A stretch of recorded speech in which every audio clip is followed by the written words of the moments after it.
یو محله کې دوه جمعتونه دواړو کې جمعه کیږي د باره کې جمعه کې دواړو کې کیږي دوه جمعات نه که په یو کلی کې لس جمعات نو په لسو واړو کې جمعه کیږي او ځکه چې ټول خلک د جمعې په ورځ بیا یو جمعات ته راجمع کېدی نشي هغه تنظیم زموږ سره شته نه نو خیر دی چې په کوم ځای کې جمعه کیږي نو که دوه جمعات درې جمعات څلور جمعه پای کې جمعه کیږي ښه د جمعې د مانځه شرطونه یو د امام ابو حنیفه رحمت الله علیه خپل قول دی په دې کې نو هغه دا ده چې هغه بغیر د تخبیه او د پیښور او د مردان نه په بل ځای کې مونځ نه کیږي د جمعې خو دلته کې علما فتوا د صاحبانو په قول ورکوي چې صاحبانو د امام ابو حنیفه رحمت الله علیه دوه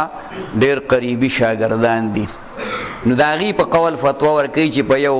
کلی کې دومره خلک چې جومات کې راجمع شي او جومات پې ډکیږي یو قول داسې دی چې څلوېښت منځګزار په یو کلي کې موجود دي نو په هغې کې جمعه کیږي او کوم شرطونه چې کوم د مصر ولا شرط دی نو مصر تعریف خو اول جامع مانع تعریف لا تر اوسه پورې چا نه دی کړی چې مصر معنا خار کوم ځای دی چې هغې کې تنفیذ د